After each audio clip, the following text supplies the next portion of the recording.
Good evening, everybody. Welcome. Thank you all for being here for this talk by John Mearsheimer, who I'll introduce in a moment.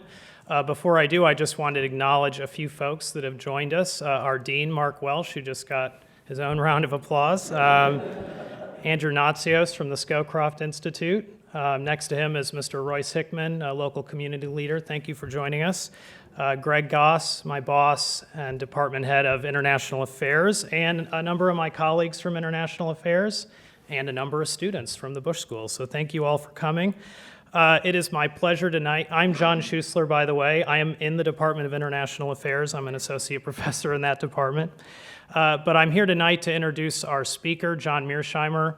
John is the R. Wendell Harrison Distinguished Service Professor of Political Science at the University of Chicago, where he's been since 1982. He is best known academically as an offensive realist, a scholar of offensive realism, which is an important body of thought in international relations theory. In terms of public debate, applying theory to practice, he's left his mark on many of the important debates of the post-Cold War period and before, including the causes of the Ukrainian crisis, the folly of invading Iraq, the Arab-Israeli peace process and the U.S.-Israel relationship, nuclear proliferation, the return of great power politics, so on and so forth. On a personal level, I met John in 1999 when I enrolled at the University of Chicago. I'm so proud to welcome him here, and he taught me two things, which I think you'll see tonight. One, keep it simple, stupid. Simple arguments can be powerful. And number two, engage with the idea, don't attack the person, which is incredibly important. So it is with great pride that I introduce Dr. John Mearsheimer.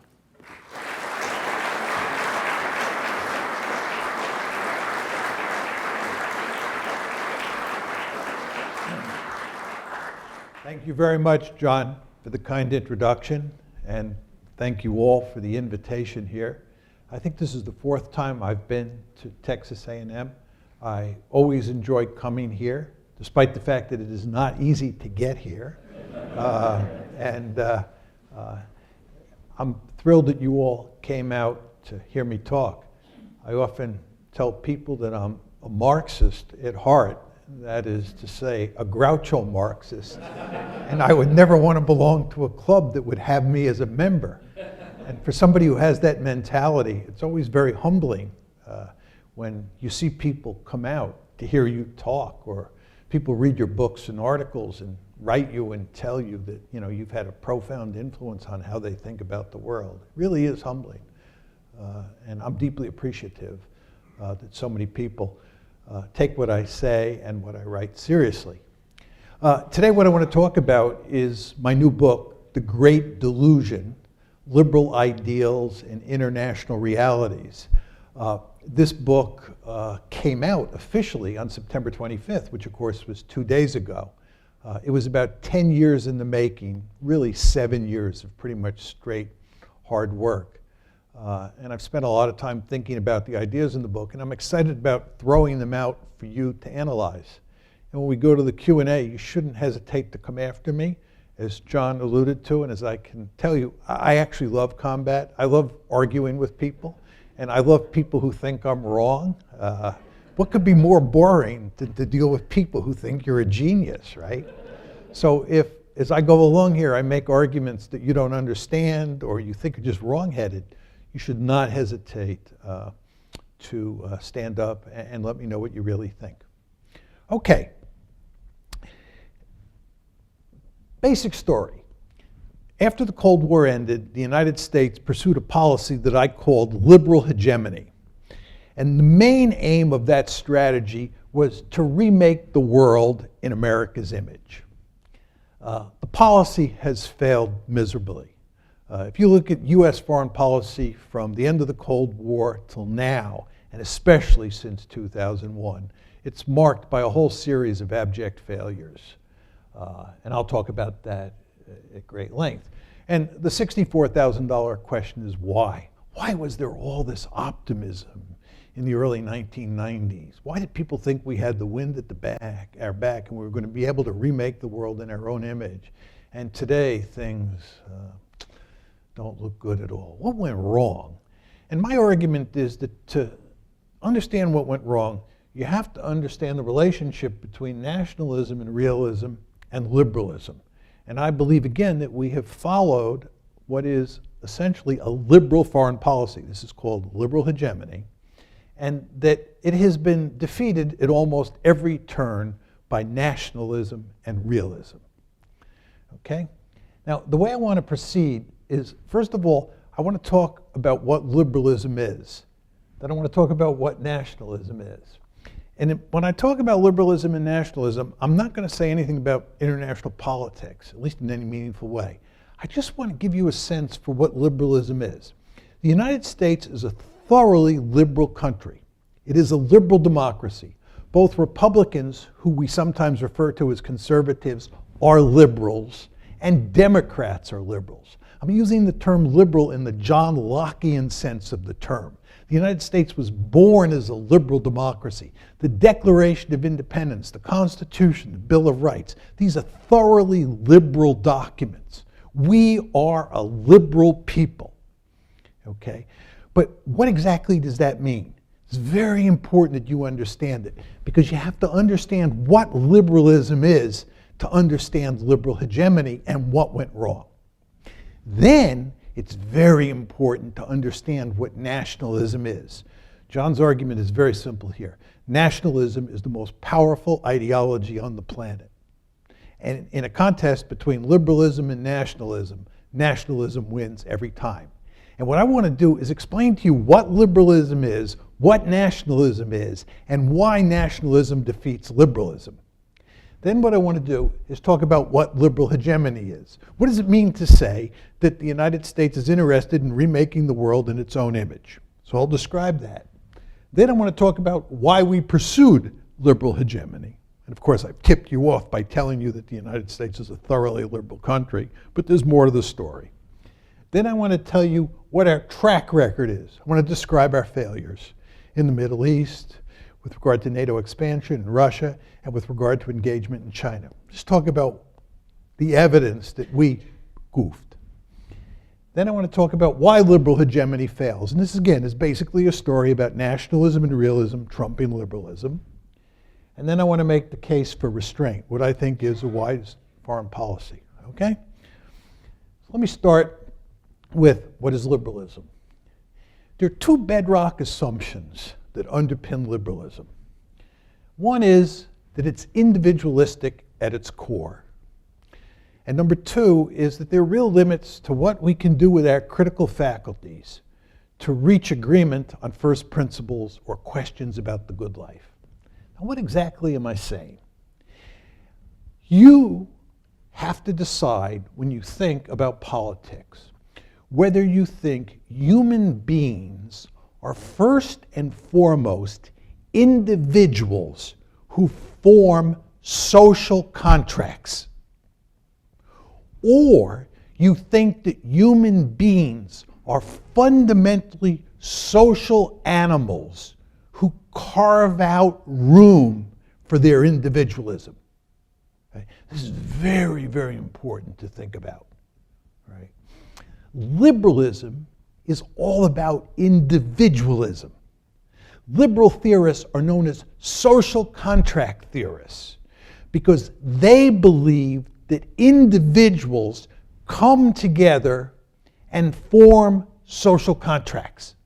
So the focus is on the individual. The assumption underpinning liberalism is not that human beings are social animals from the get-go. That's the first point. The second point is that liberalism assumes that we cannot use our critical faculties. We cannot use reason to come up with truth about first principles. Think about issues like abortion, affirmative action. You cannot get universal agreement on those issues. Right? And I'll talk about this more as we go along, but the roots of liberalism are traced back, in my opinion, to the religious wars in Britain between Catholics and Protestants. And the fact is, you cannot use your critical faculties to determine whether Catholicism is a superior religion to Protestantism, or vice versa, or whether atheism is superior to both of them, or Judaism or Islam is superior to Catholicism and Protestantism. Who knows, right? You just can't reach agreement. There are real limits to what we can do with our critical faculties.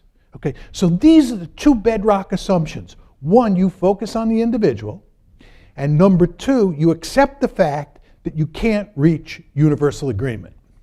Now, central question, how should politics be arranged to deal with this potential for violence? And you say to yourself, what does he mean, potential for violence? The fact is that Catholics and Protestants were killing each other in huge numbers, not only in Britain, but all over Europe. People today, Shias and Sunnis, kill each other because they can't agree on whether Shiism or Sunnism is the correct interpretation of Islam. Or communists versus liberals. People can't agree on first principles. And when they can't agree on first principles, if they feel really strongly about them, there is potential for violence. So when you have all these individuals running around who don't agree, they may agree in some cases, but don't universally agree, there's tremendous potential for violence. So liberalism is basically an ideology that's based on conflict. And the question is, how do you solve that conflict? There's a three-part solution, and this should be dear to all of your hearts. The first is you focus on individual rights. Remember the importance of the individual. You know the Declaration of Independence, life, liberty, and the pursuit of happiness. Those are natural rights. Those are inalienable rights. This means that every person on the planet has a particular set of rights, sometimes defined as freedoms.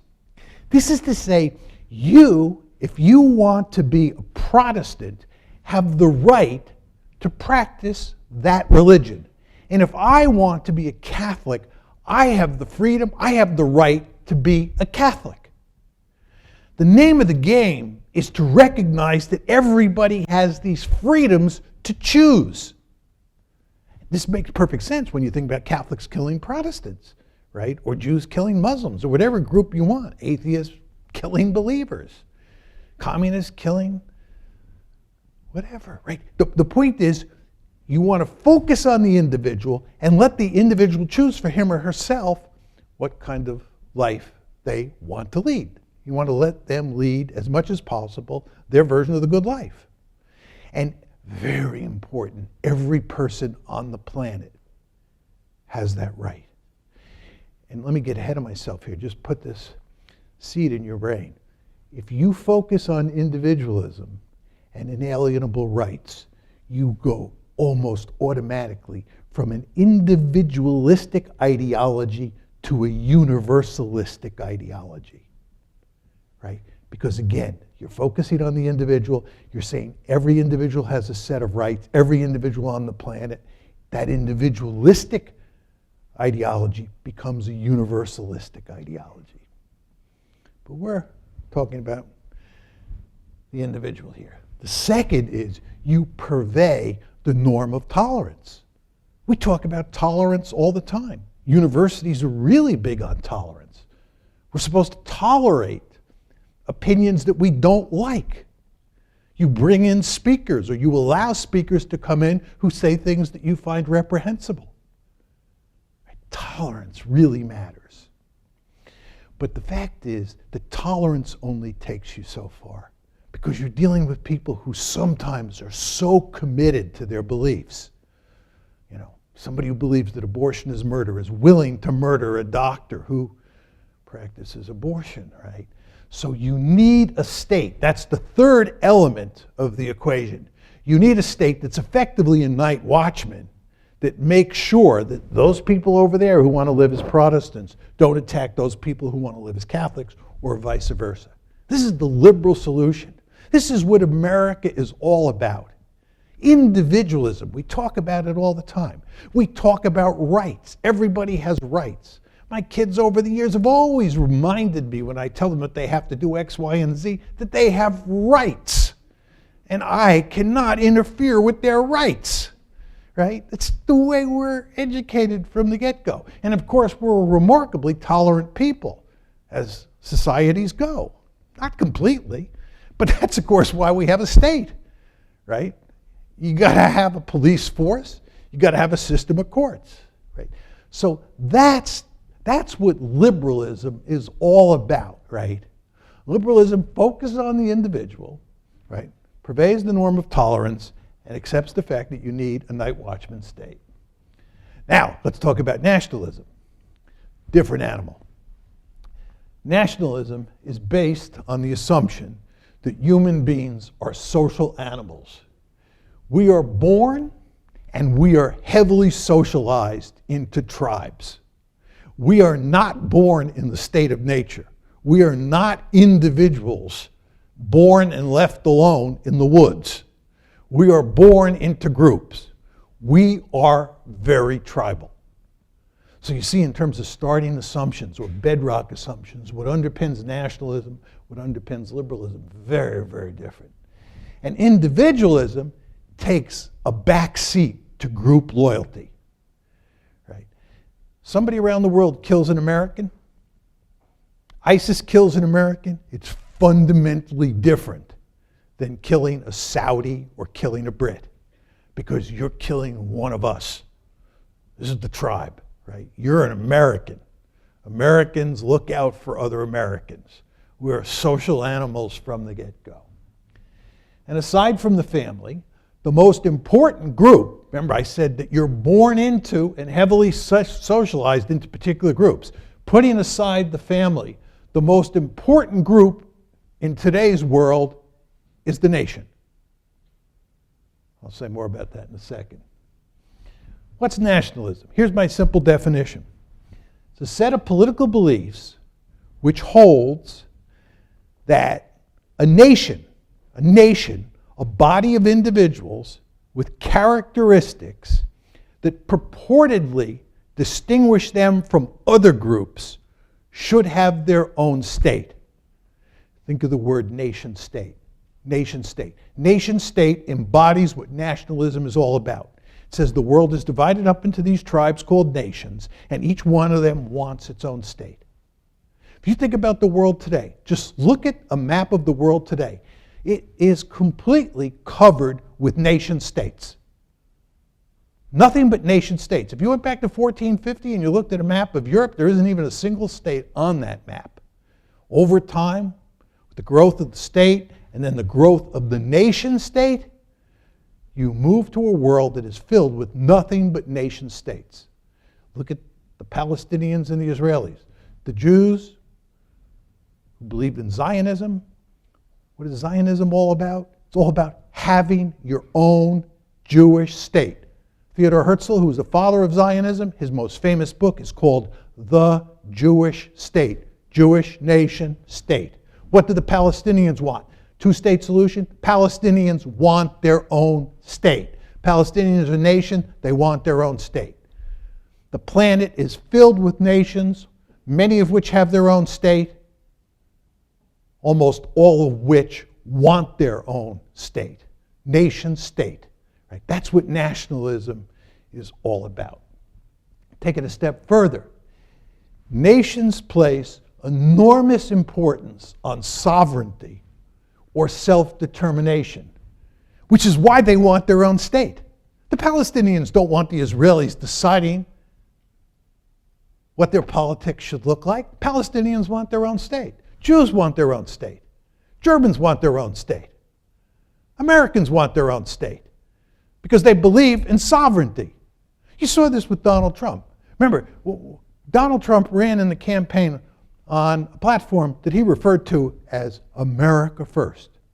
Just think about that. America first. America, particular nation, take care of us first. And he has made it very clear that he does not want anybody interfering in our sovereignty. And he was saying yesterday he doesn't think we should be interfering in the sovereignty of other countries. Right? That's recognition of the power of nationalism. Right? So nations want their own state. And then once you get nation states, they place enormous importance on sovereignty or self-determination. Who are these Russians to be interfering in our elections? The United States is a sovereign country. No country like Russia, or any other country for that matter, has the right to interfere in our elections. It's the basic argument here. That's what nationalism is really all about. Okay, so you get a feel for the difference between liberalism and nationalism. Liberalism focuses on the individual, and therefore, because it emphasizes individual rights, which everybody has a universalistic dimension. Nationalism is particularistic at the core, right? Fundamentally different. Okay, so what's liberal hegemony? I've given you the definition of liberalism and the definition of nationalism that I've worked out. Let me talk a little bit about liberal hegemony. It's basically an attempt to remake the world in America's image. And it has three components. The first is spreading liberal democracy all over the globe. And the reason that I put 3 stars up there is it is the most important of the 3. This is the idea that we want to turn every country into a liberal democracy. We want every country on the planet to have the same political system that we do here in the United States. Second goal is we want to integrate more and more countries into the open international economy. This is where we have an emphasis on free trade, lots of economic intercourse, right? Free capital flows, and so forth and so on. You know the whole story. And then third is we want to integrate more and more countries into international institutions, like the World Trade Organization, the IMF, NATO, think NATO expansion, the TPP, Trans-Pacific Partnership, which the Obama administration was building and which President Trump cashiered. Okay? The liberal story places a great emphasis on institutions. It places a great emphasis on an open international economy, and most importantly, on spreading democracy. Just to give you a feel for this, Donald Trump ran against liberal hegemony. Right? And liberal hegemony, to be clear, was supported by both Republicans and Democrats. As I like to say, the Republicans especially, but the Democrats also like to make the argument that there's a big difference between the two parties on foreign policy. This is not a serious argument. This is Tweedledee and Tweedledum. Hardly any difference between the Republicans and the Democrats. There's a real difference between Donald Trump and both of them. Remember, Donald Trump ran the table in the Republican primaries by criticizing the Republicans' performance on the foreign policy front for decades and criticizing the Democrats in the general election. Donald Trump said, I'm not interested in spreading liberal democracy across the globe. And in fact, he was quite comfortable making nice with dictators. Second, he was not interested in supporting an open international economy. In fact, he is showing today that he is willing to put tariffs on China, Canada, and our European allies. And as far as international institutions are concerned, he said NATO is obsolete. He was contemptuous of the World Trade Organization, contemptuous of the European Union, does not like the IMF, does not like the World Bank, does not like NAFTA, cashiered the TPP. That's Donald Trump. He ran against this. But Obama, George W. Bush, Bill Clinton, George H.W. Bush, they embraced this after the Cold War ended. And by the way, it was the failure of this policy. It's the failure of American policy that helped put Donald Trump in the White House. For those of you who say to yourself, how could this man have ever been elected president of the United States? I'm telling you an important part of the story. Right? It's the failure of the foreign policy elites in this country to produce over the past 30 years. Okay. What are the benefits of liberal hegemony? This is very important. In other words, why did we go down this road? In part is due to the fact that the foreign policy elites in the United States had a story to tell about how this was going to lead to all sorts of wonderful consequences. First of all, if you turn every country on the planet into a liberal democracy, you basically eliminate significant human rights violations. We don't need R2P or any more of these policies that are designed to run around the world protecting human rights, because human rights are no longer threatened, because the world is comprised of nothing but liberal democracies. Second, and maybe even more importantly, Liberals tend to believe, and again, I'm using liberals to include Democrats and Republicans, they believe in what's called democratic peace theory. That is that liberal democracies don't fight each other. So if you can create a world of nothing but liberal democracies, they don't fight each other, peace breaks out, and problems like proliferation and terrorism are taken off the table. And it's just a world of peace, love, and dope. Can't get much better than that, right? And then finally, it makes the world safe for liberal democracy. As you all know, inside every liberal democracy, there are going to be elements who don't like liberal democracy. When I was a kid, this was the Communist Party in the United States. Well, if there's no Soviet Union out there that's a communist state that can interact with those communists in the United States, then you don't have to worry about those communists in the United States getting support from abroad. So what we do is we make the whole planet nothing but liberal democracies, and that really ameliorates the problems that any of these liberal democracies have on the home front because there's no foreign power that can assist them. This is a Woodrow Wilson-like argument made by the likes of George Bush, right? So these are the three great benefits of liberal hegemony. And this is what propelled people to pursue this policy of remaking the world in America's image, which mainly means spreading liberal democracy. Now, why did the US pursue liberal hegemony? First of all, as I said to you folks before, the United States is a profoundly liberal country. It's what makes the United States a wonderful place. You should understand here that I am not arguing that liberalism is a bad thing, period, end of story. I actually think that liberal democracy is the best political system you can possibly have. And I thank my lucky stars that I was born in the United States of America, a liberal democracy, and raised in a liberal democracy. I would want it no other way. My argument is that liberal democracy is the best of all possible political systems that you can have. But as a foreign policy, liberalism is bankrupt. Right? So you understand the argument I'm making here. But this is a fundamentally liberal country. And realists like me, John Schuessler, Jason Castillo, they can tell you this. Realists like me and them have a tough time in America because liberals don't like realists. Right? That's why so many people don't like me. Right? Because I'm a realist on foreign policy grounds, right? Right? So this is a profoundly liberal country. And just to go back to that slide, when you start trying to sell these kinds of arguments in the early 1990s, it's very easy to do. Americans just gravitate to these arguments because it is a liberal country.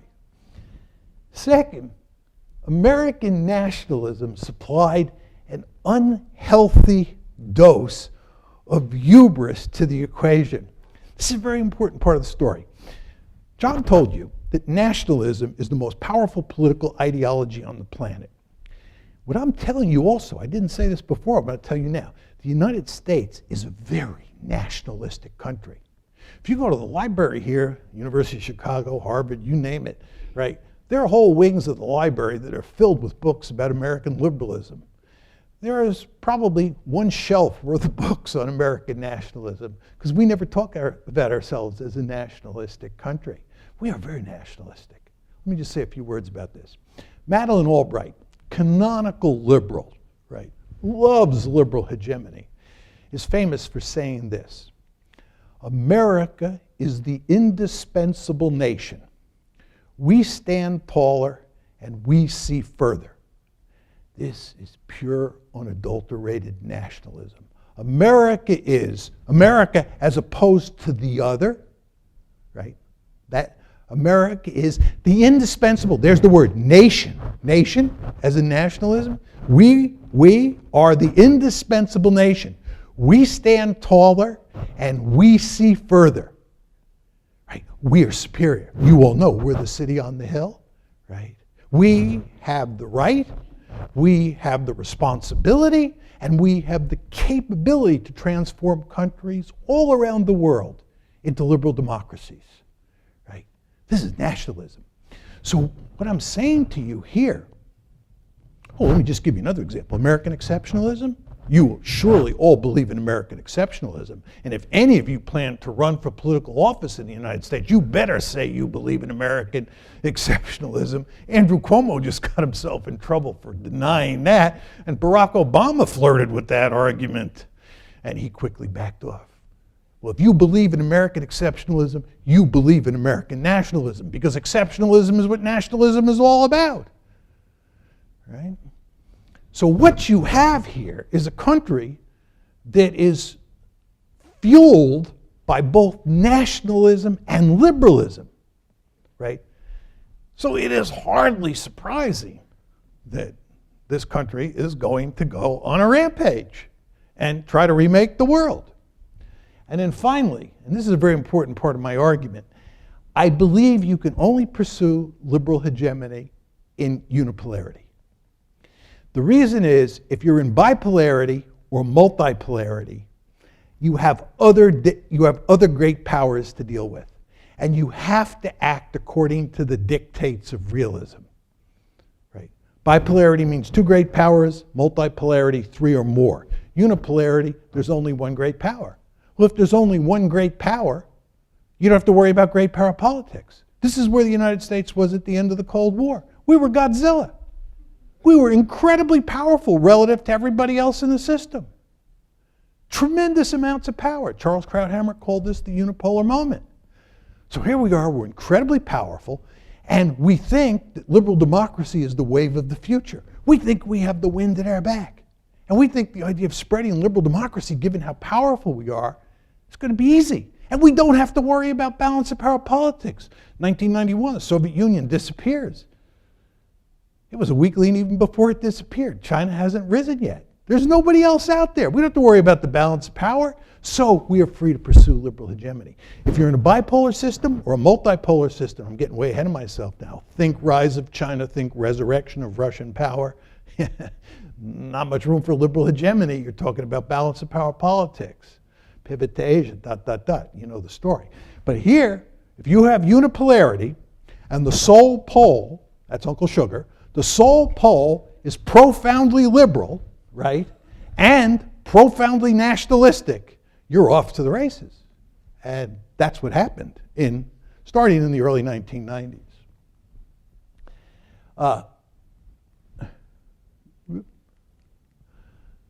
Hang on just one second. I'll move it with this.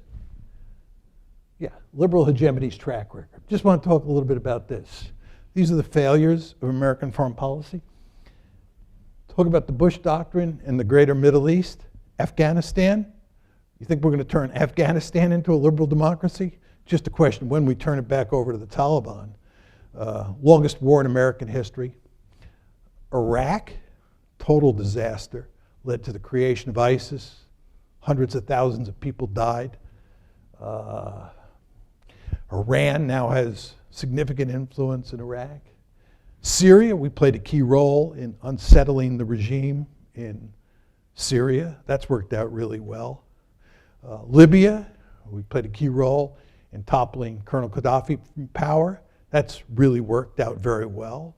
We're deeply involved in the war in Yemen now, which is a human rights catastrophe. The Americans ought to be embarrassed for their disgraceful behavior, supporting this war, supporting the Saudis.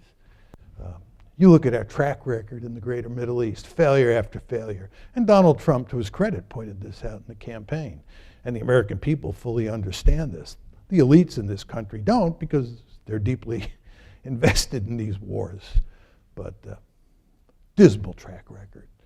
The Ukraine crisis and U.S.-Russia relations, of course, inside the elite, we blame the Russians.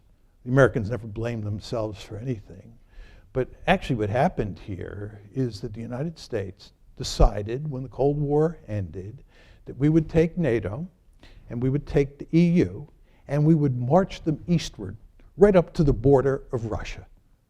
And what we would do is we would help solidify the democracies that had emerged in Eastern Europe after the Cold War. We would get the countries in Eastern Europe embedded in international institutions like NATO and the EU. We would get them hooked on capitalism, and we would make sure they were liberal democracies. By the way, those countries that weren't liberal democracies, we would foment revolutions. Remember the Orange Revolution in Ukraine? The Rose Revolution in Georgia, right? It's all part of a piece. It's all part of this story. Right? Realists like me, George Kennan, we all said, are you crazy? You think you could take a military alliance that was a mortal enemy of the Soviet Union during the Cold War and march it right up to the Russians' border, and they're just going to sit there and take it? And of course, the Russians screamed bloody murder about NATO expansion from 1995 forward. We didn't listen, right? But it eventually blew up in our face. Georgia, 2008, Ukraine, 2014. We are principally responsible for creating the crisis that led to Russia recapturing Crimea, or capturing Crimea, depending on your view, and for the war in Ukraine today. The Russians have basically said, you're not going to make Ukraine a Western bulwark on our border. Not going to happen. We'll wreck it before we let that happen. And they said the same thing about Georgia. From an American point of view, this makes eminently good sense. You've all heard of the Monroe Doctrine, right? You know what the Monroe Doctrine says? No distant great power from Europe or East Asia is allowed to come into the Western Hemisphere with military force and form an alliance with any country in this region. That's the Monroe Doctrine. I'm old enough to remember the Cuban Missile Crisis. We went ballistic when we found out the Soviets had put missiles in Cuba. And then later they were talking about building a naval base at Cienfuegos. Who do these people think they are? Don't they understand that this is the Western Hemisphere? They are not allowed to move military forces into this region. We still have sanctions on Cuba. God knows how many years since 1959 this has been going on. Because the Cubans had the audacity to form a military alliance with a distant great power. Well, as my mother taught me when I was a little boy, what's good for the goose is good for the gander. And if we can have a Monroe Doctrine, are you shocked that they had a Monroe Doctrine, or they have a Monroe Doctrine? You're shocked that the Russians don't like the idea of us marching NATO right up to their border? You shouldn't be. You shouldn't be. Great powers, I can tell you from studying a lot of military history, are remarkably sensitive about their borders. And the idea that an enemy is going to creep right up to their borders and they're just going to stand there and say, oh, that's okay. We live in a world of peace, love, and dope. That's not the way international politics works. That's realism 101, slamming liberal hegemony. It's also all about nationalism, right? Because the United States is interested in interfering in the politics of both Russia and China. And this brings us to engagement with China. Our goal from the beginning has been to turn China into a liberal democracy. That involves interfering with their politics. Do you think they were happy about that? No, they weren't. Let's go back to the goose and the gander. You've been watching all of these Americans screaming bloody murder about the fact the Russians are interfering in our election. Well, don't you think the Chinese and the Russians are going to scream bloody murder when we try and interfere in their politics? They are. Surprise of surprises. But of course, liberals, and here again I'm talking about Republicans and Democrats, view us as a benign hegemon. We're a benign hegemon. We only have good intentions, and we just want to make the world look like us. And of course, once that happens, we all live happily ever after. Didn't work out that way. Just look at that giant disaster zone called the Middle East. Look at the hundreds and hundreds of thousands of people who've died. We have a lot of blood on our hands. U.S.-Russian relations, we bear the principal responsibility for the deterioration of those relations. And with regard to engagement, it's been a failure. Principal architects like Kurt Campbell now admit that's true. We failed. Right? The policy has been an abject failure. So the question is, why did it fail? I'm not going to go into this in any detail, but power of nationalism, right? I was one of the leading opponents, there weren't many, in the sort of foreign policy establishment. I was one of the leading opponents of the Iraq War. I think it was because I was in the American military from 1965 to 1975, which was coterminous with the Vietnam War. And when I heard that these people were thinking about invading Iraq, I said, have they lost their mind, right? There's no question the United States military is an incredibly formidable fighting force, and we can topple regimes almost anywhere in the world. Maybe China and Russia left out. We can go into Iran, go into Iraq, go into Syria. You can topple regimes. But the problem is, what do you do once you own the place, right? What do you do? You're greeted as a liberator the first day, week, maybe even the first month.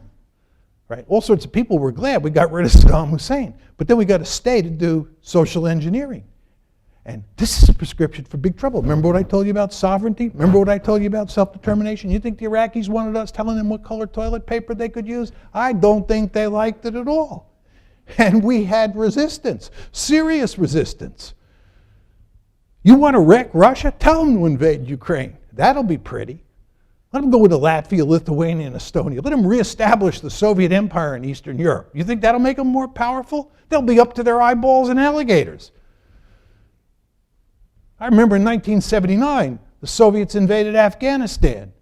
Virtually everybody in the national community, security community was aghast. Oh my God, the Soviets are on the march. This is the end of the world. I said, you got it all wrong. They just jumped into a giant tar pit.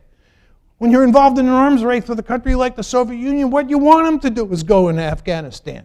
Just like you want us to go into Vietnam. You want to do that one again? Almost tore this country apart. Almost wrecked our military. Whew. I told the Chinese when I first started going there in the early 2000s, what you ought to tell the Americans is that you're counting on them to win the war on terror. Tell them they got to stay in Afghanistan and Iraq until they win the war. They'll be there forever, grinding up their military, wrecking their economy. You know what the lesson here is? Stay out of those places unless you absolutely have to go in. But we had exactly the opposite worldview because we had a foreign policy that's based on liberalism. Right? We thought we had a right, a responsibility, and the capability to do all this social engineering. Power of nationalism. You never want to underestimate it. And you want to understand that as Americans, you are very nationalistic, and you ain't special. Everybody else on the planet is very nationalistic. And nationalism is all about self-determination and sovereignty. And if you don't like people interfering in your politics, don't be surprised if they don't like you interfering in their politics. Talk about the power of realism. Again, when you're dealing with China and you're dealing with Russia, you're dealing with very powerful countries. And you start moving military alliances, you start moving military forces up to their borders, you get in their face, you're asking for serious trouble. Right? Just talk to the Chinese sometime about how they think about those American naval and air forces right off their coast. It really bothers them. They don't like it at all. I don't blame them. Right? As an American, I'm glad we're there. I want to contain the Chinese. Let me be very clear about that. I'm a realist. I don't want to cut the Chinese any slack. But I understand why they get upset. But again, liberal hegemony doesn't buy that line of argument. Now, I want to talk about overselling individual rights and illiberal liberalism. Just very quickly on overselling individual rights. The fact is that we make a really big deal about the importance of rights here in the United States. But if you look around the world, most people don't really think that individual rights matter that much. In a thoroughly liberal country like the United States, you can sell that kind of argument up to a point, but it's very hard to do abroad, especially in countries where people prize security. If you go to Russia today and you talk to people about liberal democracy and rights, they will tell you, almost all of them, we tried that in the 1990s, and Russia was turned into the Wild West. We're much happier with Putin and the political system that we have. Soft authoritarianism. It's much more suited for us. And we don't care that much about rights. We have some rights, we understand their limits, but we don't want your political system. We've been there, we tried that, it didn't work. Right? So what I'm saying to you is in a lot of countries, when you invade them and you think you can do social engineering, all for the purpose of turning them into liberal democracies, what you discover in almost all those cases is that being turned into a liberal democracy where individual rights are prized is not that important. It's not to say it's unimportant, but people are just not craving for individual rights. And in many cases, they're just craving for stability. If you're an Iraqi and it's 2003 and Uncle Sugar pays you a visit, he topples the regime, right, and then chaos breaks out. Over the next couple years, you're not going to be worried too much about creating a liberal democracy. You're not going to be worried too much about individual rights. You're just going to be worried about what you can do to stabilize the country so that you and your family don't get killed. right? So you just want to understand that we tend to oversell individual rights. And when you marry that with the power of nationalism and the power of realism, you get into real trouble. My final point has to do with illiberal liberalism. Remember what I told you about liberalism to begin with. I told you that liberalism was predicated on the assumption that you could not reach universal agreement on first principles. Remember I told you that. And therefore you develop sort of a live and let live political order. That's what liberalism is.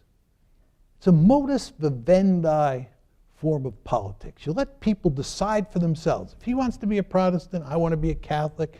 He wants to be a Jew, I want to be a Muslim. You let people do what they want, okay? Because you can't reach universal agreement. If you think about it, liberal hegemony is based on intolerance. It says everybody has to be a liberal democracy. My view is if you have soft authoritarianism in Russia, so what? That's their choice. Why can't they have a soft authoritarian system? Why do we have to say everybody has to look like us? Isn't this antithetical to the basic liberal enterprise? I think the answer is yes. Case for restraint, very quickly. If I'm running foreign policy, and you can rest assured that will never happen, but if I was running American foreign policy from the early 90s forward, I would have pursued a policy of restraint. I would have abandoned liberal hegemony, which mainly means abandoning the policy of spreading democracy around the world. Okay, I think that was the key mistake that we made. Right? We thought that liberal democracy was going to take root everywhere. For those of you young people who haven't read Frank Fukuyama or Francis Fukuyama's famous article, The End of History, you really should read it. The two most important articles that were written when the Cold War ended were Francis Fukuyama's The End of History and Charles Krauthammer's The Unipolar Moment. And basically what Frank Fukuyama said is that we spent the first half of the 20th century defeating fascism. We spent the second half defeating communism. And now that we had won those two battles, all that was really left standing was liberal democracy. And the world was slowly but steadily going to evolve into a system of liberal democracies. And Frank says at the very end of the piece that the biggest problem that we're going to face in the future is probably boredom. Boredom. Why boredom? Because once you have a world that's populated by all liberal democracies, you get peace. And Krauthammer wrote this piece called The Unipolar Moment that he said this is a unique moment in world history, and the United States is by far the most powerful state on the planet. We have this tremendous military, and we ought to use it to reshape the world in our own interest. You marry Krauthammer's argument with Fukuyama's argument. Fukuyama says we've got the wind at our back. Krauthammer says we have this big stick that we can use to facilitate the process, and you're off to the races, right? And this, of course, is exactly what happens. But I would have abandoned that. And I would have concentrated instead on maintaining a favorable global balance of power, which mainly means containing the rise of China, right? As you would expect from a realist like me, what I really care about is not what kind of political system a state has. I just care how much power it has. And my principal goal as an American is to make sure we are the most powerful state on the planet. And as many of you know, in my lexicon, that means to make sure we are a hegemon in the Western Hemisphere. We want to be a regional hegemon in the Western Hemisphere and make sure that there is no hegemon in Europe or in East Asia or in the Gulf. Right? So I believe in primacy. That's my definition of primacy, to be the most powerful state in the system.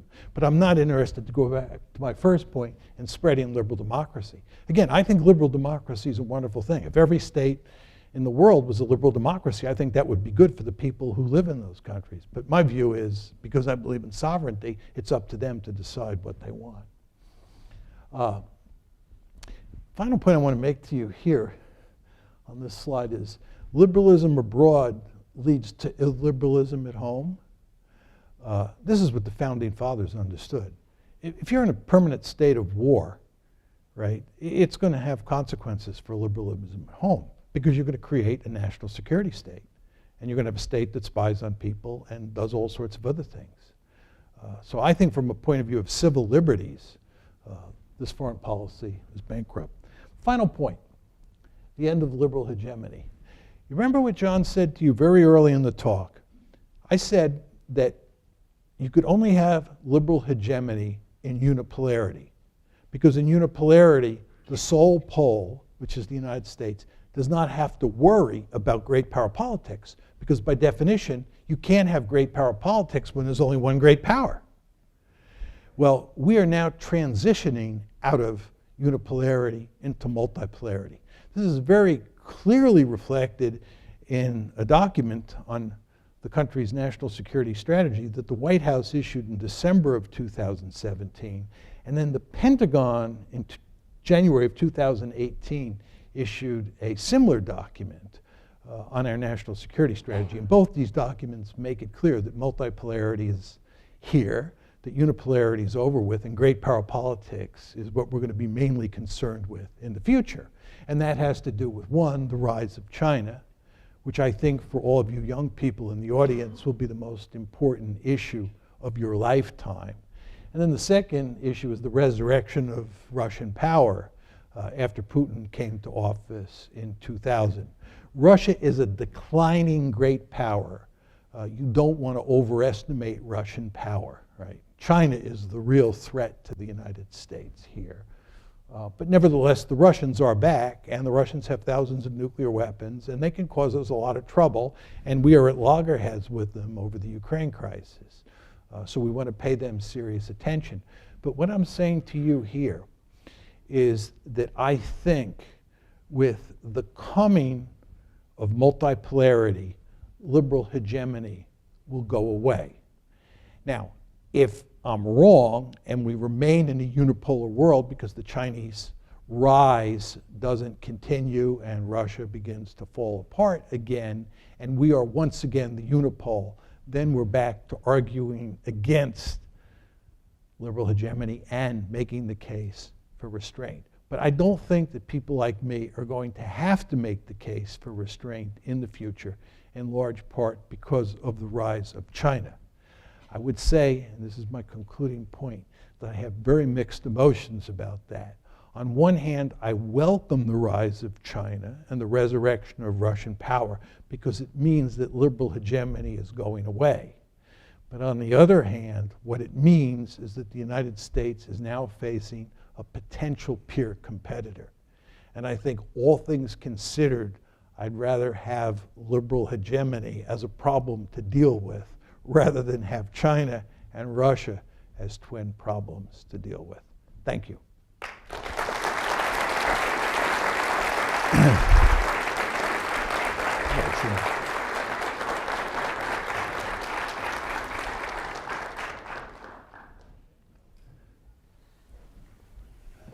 John has to be wired up, but I don't. Do you want to take a question from the audience? Sure. After I get going? Sure. Okay. So I'm supposed to conduct the Q&A, but I just know that John would not be happy if he didn't get a question or two from you all. So we're going to kind of wing it in a moment and just take whatever comes from the audience. But I wanted to get one question in. Good. But you kind of answered it in your last sentence, which really bothered me. But all right, let's go to the audience. So the key implication of your book, or one of them, is that if the U.S. has too much power, it acts stupidly. So in your other the big book, Tragedy of Great Power Politics, you kind of counsel maximizing power, right? This is the good thing to do for security purposes. But the upshot of this book is if you have too much power, you lose all restraint and discipline. So to kind of go to your point, shouldn't we be hoping for some measure of American decline? Aren't we only smart when we have a competitor? Yeah. There's a lot of points in here. First of all, there's this very famous saying by Lord Acton that power corrupts and absolute power corrupts absolutely, you do have the sense, watching the United States, that there is this phenomenon of too much power, right? That a state can have too much power and it becomes careless and it does foolish things. This is an interesting concept that I have not thought long and hard about. And I don't understand what the theory is that underpins it. I think there's just a lot of empirical evidence for it. I watch the Israelis, for example. The Israelis, I think, do not behave terribly smartly because they know the United States has their back almost no matter what they do.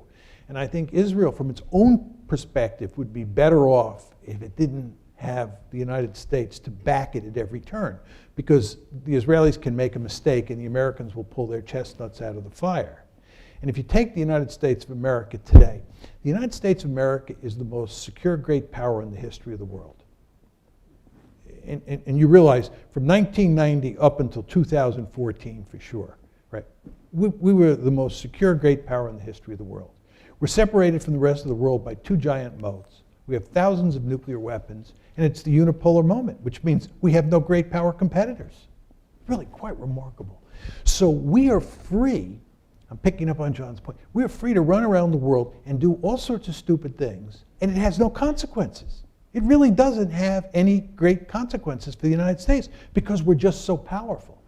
But it all gets at the point when you're really powerful, you're free to do foolish things. And the states seem to do that. Then the question is why? And there I don't have a good answer. So one of you should write a paper, answer this question, and send it to me and to John. Well, if you weren't popular before, I guess advocating for decline, right, will certainly help But that. but I want to be clear here. Just getting to my last slide. I'm not advocating for decline. No, I'm sorry. Right. I'm deeply worried about the rise of China. Right. I'd prefer that China not rise and would be stuck with liberal hegemony again. Right. And fighting that battle. But I do believe states, my final point on this, I do believe states should maximize their power, their relative power. You want to be as powerful as possible. But as John knows, and many of you probably know, my argument is you cannot be a global hegemon. John's argument is you can dominate your region of the world, and then the name of the game is to prevent other countries from dominating their region of the world. But the idea that you can be a global hegemon is not possible. And liberal hegemony is a way of saying you could be a global hegemon. And it's because the United States thought it was a benign hegemon. But you only think you're a benign hegemon if you believe that liberalism is much more powerful than nationalism. And again, John's argument is you never want to underestimate the power of nationalism. And understand that power, right, is what makes it very hard for any hegemon to be seen as benign by other countries. Okay, I'm going to wander, and why don't you take a question? If I need to, I'll translate.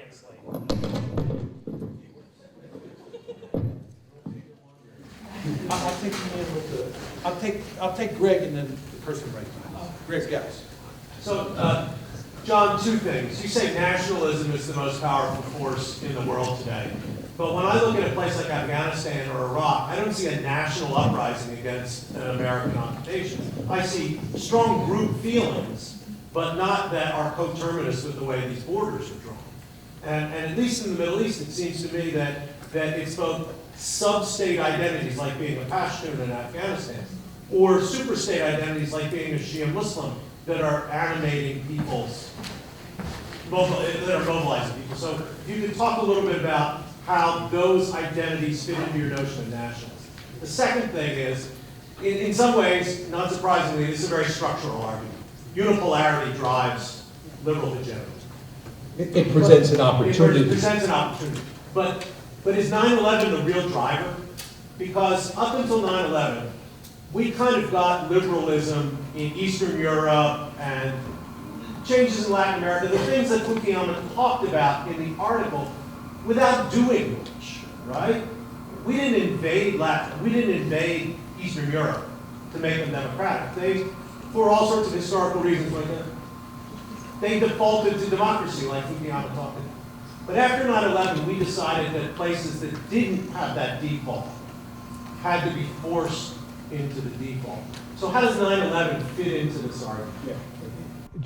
Let me take them in reverse order, and you'll remind me of the first one if I forget. These are both terrific questions. Just on the second one, to reinforce your point, you remember Wesley Clark wanted to use military force, ground forces, in the Balkans. And the Clinton administration refused to commit ground forces in the Balkans because we were so skittish. And you remember the 1991 Gulf War, George H.W. Bush of this institution had a really difficult time selling that war because people said, oh my God, we're going to use ground forces. And they were thinking in kind of John Mearsheimer type terms, right? All of this is to say that Greg is right, that 9/11 represents a big change. And let me just unpack it a bit. What 9/11 does is it forces us to go into Afghanistan. I think there's no president who can't go into Afghanistan to topple the Taliban, no matter what the price we will pay, okay? We go into Afghanistan and we score what appears to be a stunning victory in a short period of time. We put Karzai in power, and we, the Americans, basically get out. So it looks like we have found the magic formula for toppling regimes and then getting out of town. And just to build on this some more, think about the Bush Doctrine. The Bush Doctrine said that we're going to use military force against Iraq, but that's not the last place we're going to use military force. We're going to go into Iraq, we're going to repeat the Afghan model, then we're going to do Iran or Syria.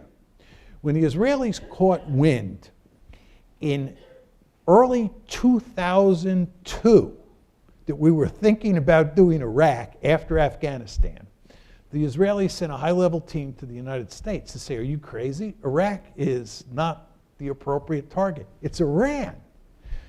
The administration said, the Bush administration, George W. Bush administration, and the neoconservatives said to the Israelis, relax, we're going to do Iran, we're going to do Iraq, and then we're going to do either Syria or Iran. And we may not even have to do Iran because they'll throw their hands up, because they'll see that we can float like a butterfly and sting like a bee, which is what we did in Afghanistan. So I would just unpack your point about 9/11 and say, it's not just 9/11, it's what we thought was the Afghan model that would lead us to be able to transform the entire Middle East at the end of a rifle barrel. And by the way, you wouldn't have to use military force more than 1 or 2 times before everybody was throwing their hands up. The problem was that we did not decisively defeat the Taliban, as you know. They were going to come back from the dead, right? And then we went into Afghanistan. That brings me to your first question. Look, I was an adamant opponent of the Iraq War, and I knew a lot of academics who were also adamantly opposed. And I think there were 2 arguments against going into Iraq. One was the argument I'm making here, which is the nationalism argument. And the second argument, which is more consistent with what you're saying, and I think is correct, is that there were powerful centrifugal forces inside of Iraq. There were Shia, there were Sunnis, there were Kurds, and then there were factions within those different groups. And you're saying to me, John, that doesn't look like a national state, right? Especially when you look at the Kurds. And I think that that's true, right? But I do believe that there was a lot of nationalism in Iraq, and that you got an insurgency against the United States because we were seen as occupiers. That was one foot dropping. The other foot dropping was the centrifugal forces. And you could go to countries like Afghanistan as well, where you don't have one unified nation state. And as you well know, you can go to Europe and see much the same thing. Go to a place like Spain, look at Catalonia, look at the Basque region, look at what's happening in Great Britain today. But these are all manifestations of nationalism, right? A lot of these centrifugal, I shouldn't say all of them, many of these conflicts inside existing nation states are the result of nationalism at play. The gentleman behind Greg? Yes, thank you so much. You should stand up just so everybody can hear you.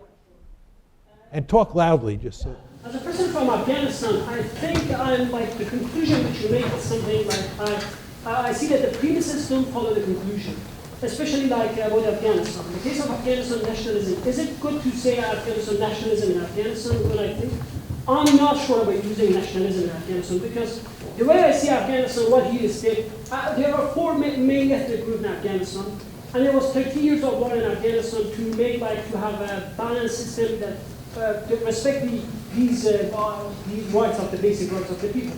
And Pashtuns were leading the country. And there was resistance against them during the Taliban, and a lot of resistance against the Taliban all over the country. But USA, what did use in Afghanistan? They supported Pashtuns, making sure that they are in the power.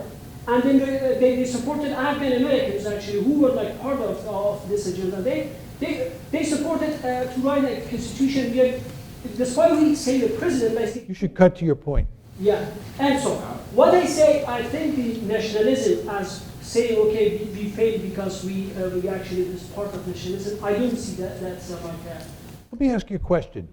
The British had a rich experience in Afghanistan, and they were basically run out. Yes.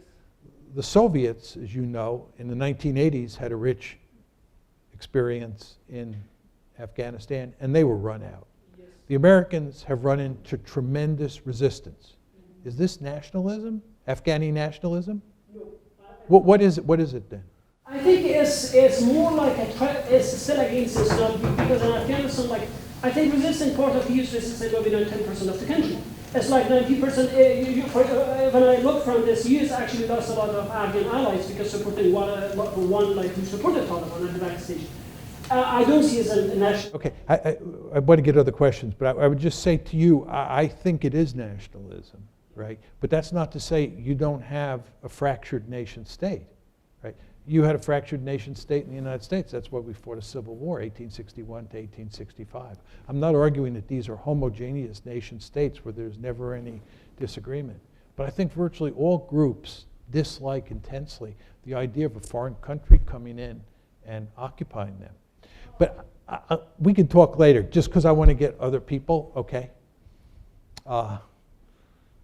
Sir. All right, so something that seemed to be significantly missing in the lecture tonight, as well as the general theory when it comes to neorealism, over the past several decades, we have the explosion of non-state actors. So my question sort of trends along, how do non-state actors affect what you've gone over tonight when you introduce them into this narrative, as well as neorealism? In regards to, I see two things happening that is hurtling us more towards an international system because of non-state actors. You have non-violent, non-governmental organizations like Human Rights Watch, which provide quantifiable evidence for intergovernmental organizations like the UN to apply pressure. And then you have violent actors such as... For who to apply pressure? For the international system. So like the United Nations, and want to use an intergovernmental organization as an example. Okay.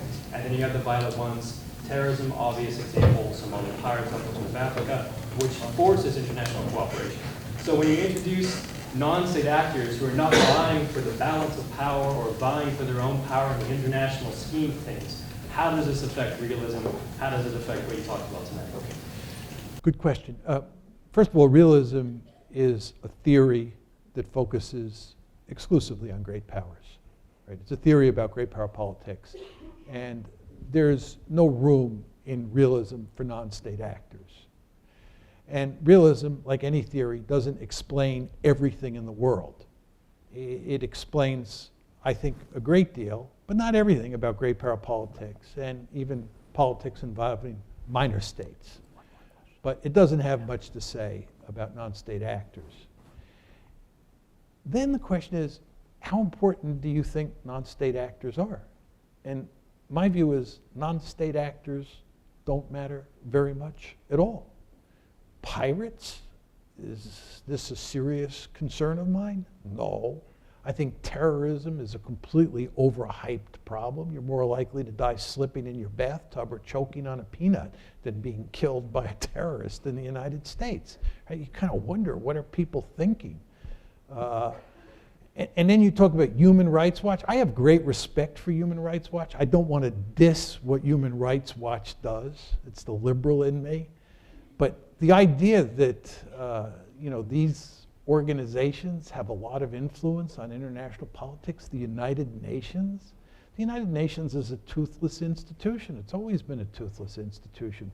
Whether that's good or bad, we can debate. But I just don't see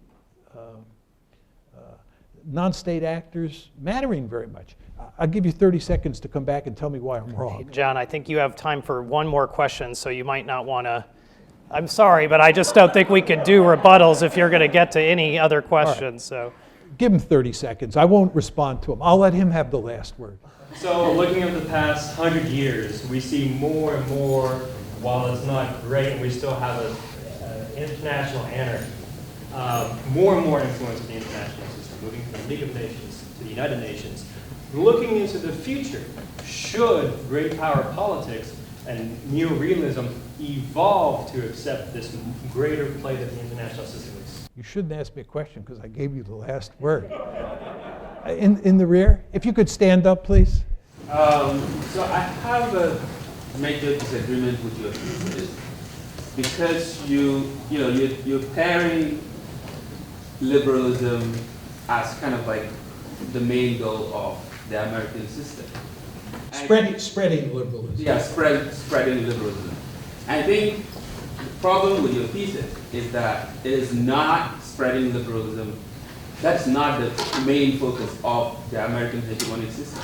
It is spreading neoliberalism, which was the second point in terms of like when you were explaining, the focus or the goals of the liberal hegemony, which is basically spreading the American economic model, the capitalist economic model. And I think the contradictions that you've seen in this concept of liberal hegemony is that those contradictions come in because there's the professed liberal hegemonic goal, which is spreading democracy, and there's the real. Because and I like the fact that you talk about you being a realist. The real goal of the American hegemonic system is spreading capitalism, and I think that is the cause of all the internal contradictions that you see in the project of the American hegemonic system. Yeah, that's an excellent point. Just to sort of reiterate what I said and put this gentleman's point in context. Remember, I said there were three goals that the liberal hegemonists had.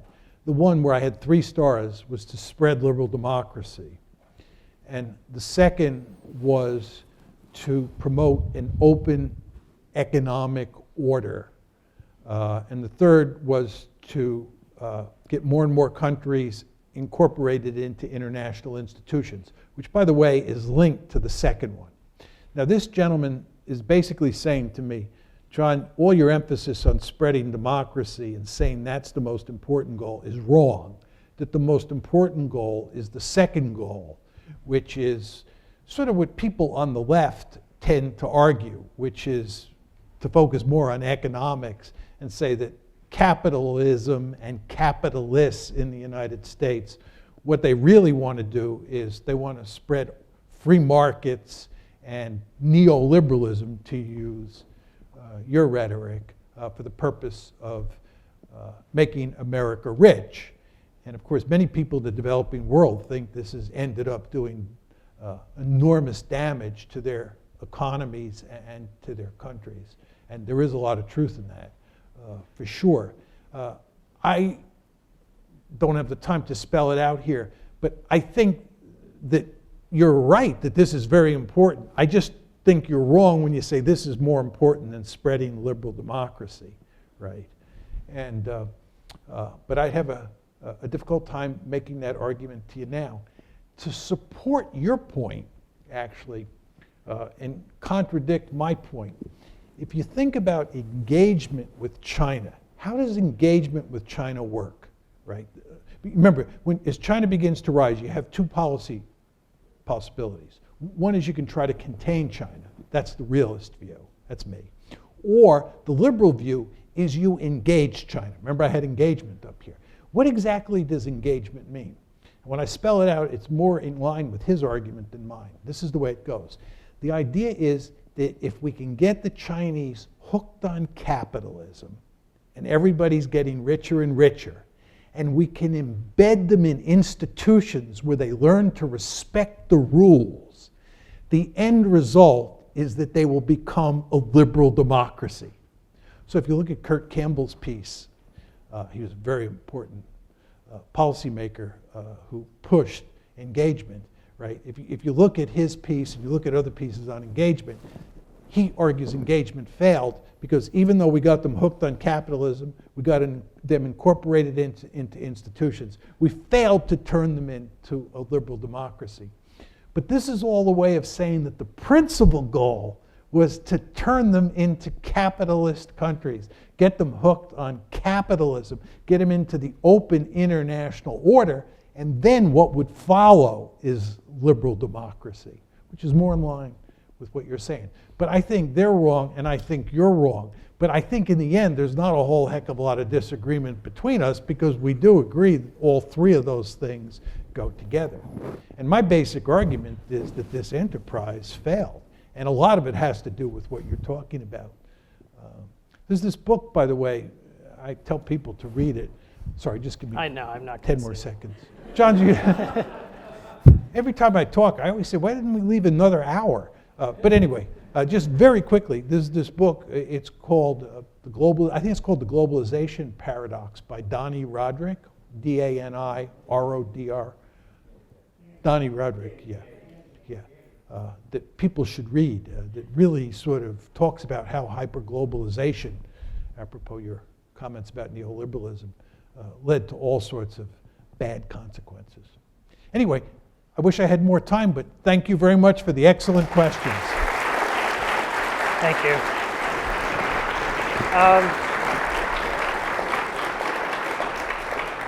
Please join us out in the lobby for a reception, and thanks again to John.